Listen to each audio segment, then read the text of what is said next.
ज़िंदा और मुक़द्दस पाक कलाम में से हमारे लिए आज की तिलावत अहद अतीक में से ज़बूर 95 उसकी पहली 7 आयात।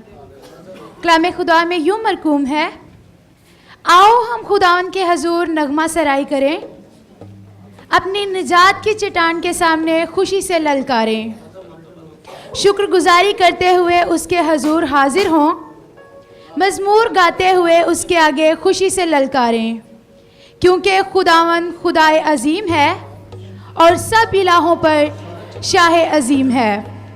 ज़मीन के गहराव उसके कब्ज़ा में हैं, पहाड़ों की चोटियाँ भी उसी की हैं, समंदर उसका है, उसी ने उसको बनाया और उसी के हाथों ने खुश्की को भी तैयार किया।